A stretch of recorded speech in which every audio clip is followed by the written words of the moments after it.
Technology की दुनिया में बेहद चौंकाने वाली एक बात हो रही है। वो ये है कि चीन अपनी ही प्राइवेट सेक्टर की उन इंटरनेट कंपनियों को बर्बाद करने पर, खत्म करने पर एक के बाद एक आदेश दे रहा है, जिसको कहते हैं रेगुलेटरी क्रैकडाउन। उसके तहत उसने ऑनलाइन एजुकेशन की कंपनियों को ये कहा है कि आप प्रॉफिट के लिए कंपनी नहीं चला सकते, आईपीओ नहीं ला सकते और विदेशी पूंजी तो बिल्कुल नहीं उठा सकते।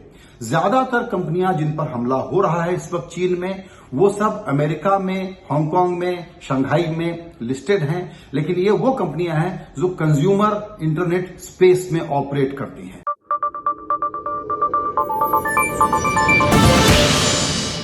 आपको एक बड़ी हेडलाइन याद होगी जो पिछले साल नवंबर दिसंबर में बनी थी कि जैक मा अचानक गायब हो गए। उनकी जो कंपनी थी एंड फाइनेंशियल्स, उसका आईपीओ लाने से सरकार ने मना कर दिया था और अलीबाबा के खिलाफ जांच शुरू कर दी थी, मोनोपोली की, और ये कहा था कि आपके बारे में राष्ट्रीय सुरक्षा को खतरा तो नहीं है, हम इसकी जांच करेंगे। जैक मा उसके बाद उस कंपनी से हट गए थे और ऐप स्टोर से इस कंपनी को हटा दिया गया था चीन के मार्केट में से।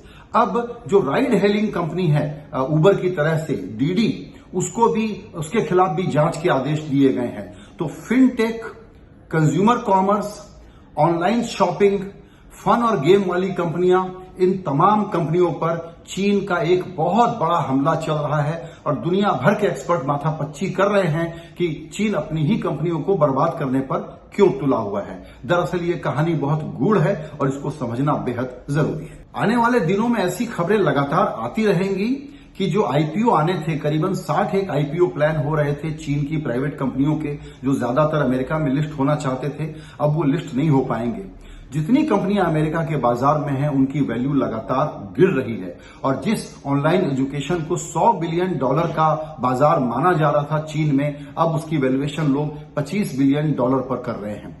$2 ट्रिलियन की रकम वैल्यूएशन के तौर पर मानी जा रही है जो अमेरिका में इसका वैल्यूएशन है।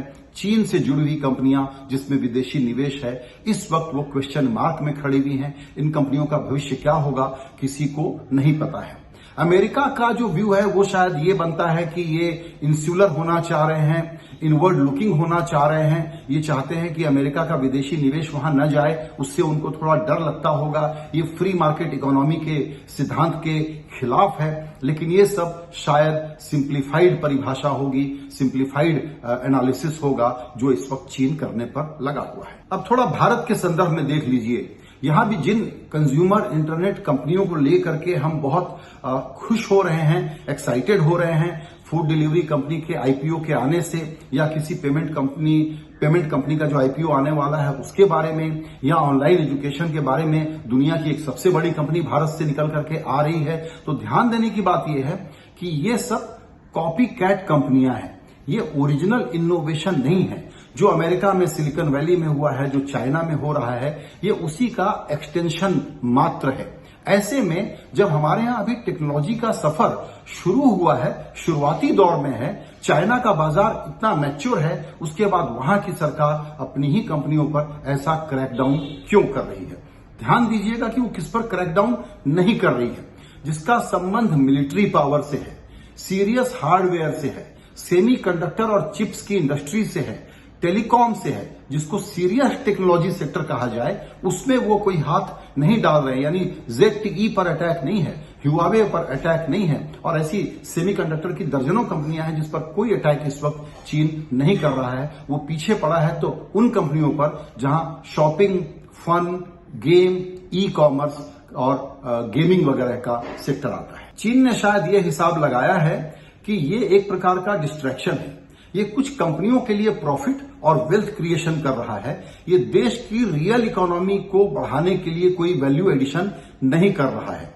अब ये चौंकाने वाला थॉट है कि चीन, जिसका अपना एक प्रकार से टेक्नोलॉजी प्रोग्रेस और लीडरशिप स्टैब्लिश हो गई है, वो इन्हीं अपनी ही बनाई हुई कंपनियों को बर्बाद क्यों कर रहा है। और इसका जवाब फिर इसी बात में मिलता है कि शी जिनपिंग इस वक्त जो पॉलिसी परस्यू कर रहे हैं, उसमें सारा focus geopolitical power, military power और आर्थिक ताकत को बढ़ाने पर है।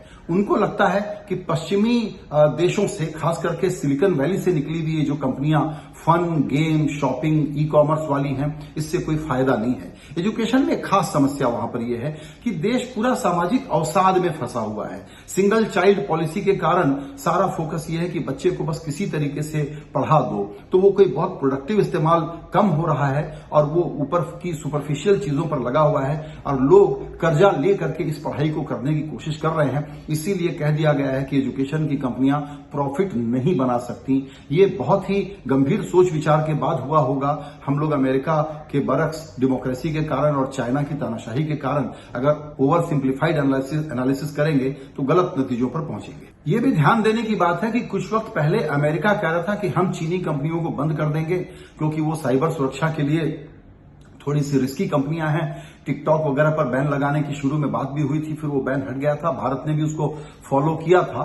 लेकिन अमेरिका का फोकस जो है वो इलेक्ट्रॉनिक्स के कंज्यूमर साइड पे ज्यादा रहा है, सॉफ्ट सेक्टर पे ज्यादा रहा है। इसीलिए वहां सोशल मीडिया कंपनी के तौर पर फेसबुक या दूसरी कंपनियां या अमेजन शॉपिंग के लिए डोमिनेट करती हैं। इनके ऊपर, कंपनियों के ऊपर अमेरिका की बंदिश आई है, यूरोपियन यूनियन में भी आई है, लेकिन उन्होंने सेक्टर को बर्बाद नहीं किया है। चीन पूरे सेक्टर का सफाया करना चाहता है, तो शायद उसका एक इसके पीछे सीरियस लॉन्ग टर्म स्ट्रेटेजिक सरोकार है और वो सरोकार यही है कि ये एक प्रकार का डिस्ट्रैक्शन है। ये भारत के चीन के संदर्भ में देखें तो सामाजिक अवसाद को बढ़ाएगा।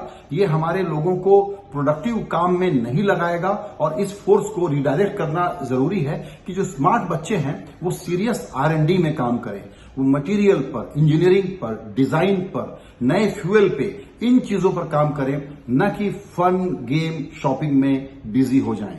चीन एक प्रकार से अपने को अभी भी सर्वाइवल के लिए आगे बढ़ने वाले देश के रूप में देखता है और अमेरिका अपने को वेल्थ कमा लेने के बाद इंजॉयमेंट के फेज में टेक्नोलॉजी का इस्तेमाल करता हुआ बहुत खुश नजर आता है। चीन को इस बात की भी फिक्र है कि प्राइवेट सेक्टर की ये कंपनियां जिसमें विदेशी पूंजी का दखल होगा, उनके पास अगर सरकार से भी ज्यादा डेटा हो गया तो ये एक रिस्की चीज है। साइबर सुरक्षा के लिए और राष्ट्रीय सुरक्षा के लिए ये ठीक नहीं होगा।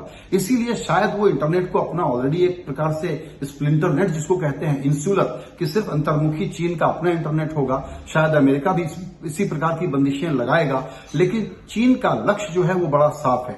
वो ये है कि टेक्नोलॉजी की जो सतही बातें हैं उससे बाहर निकल करके टेक्नोलॉजी के सेक्टर को सीरियस कामों में लगाया जाए। और भारत में अभी क्या हो रहा है, भारत में हमारे यहां डेटा कानून के बगैर, प्राइवेसी के कानून की हिफाजत के बगैर यहां प्राइवेट कंपनियों को हम बहुत बढ़ा रहे हैं और हम समझते हैं कि ये बहुत बड़ा टेक्नोलॉजिकल लीडरशिप है, इनोवेशन है।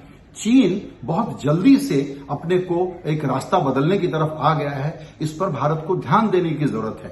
कहने का अर्थ ये नहीं है कि आप यहां दादागिरी करें, तानाशाही करें, लेकिन चीन आपको ये बता रहा है कि हम स्विफ्टली एक्शन ले सकते हैं, लेकिन उसके पीछे हमारे कुछ सीरियस कंसर्न है टेक्नोलॉजी को लेकर के।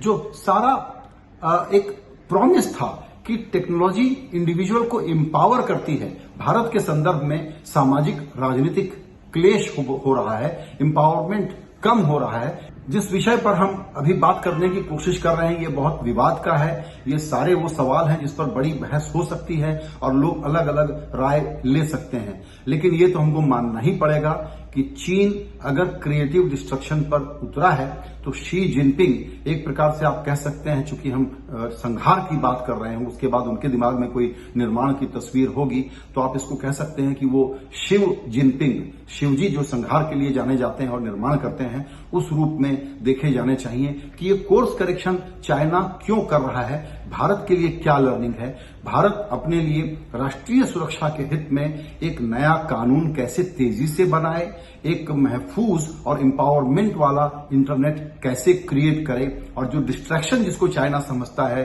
फन, शॉपिंग, गेमिंग और मुनाफे के लिए पढ़ाई वाला मॉडल, इसको वो क्यों नकारने पर लगा हुआ है। बहुत ही प्रोवोकेटिव चीजें हो रही हैं और इस पर एक राष्ट्रीय नीति बनाने के लिए सोच विचार बहुत जरूरी है। ये बहुत बड़ा डेवलपमेंट है।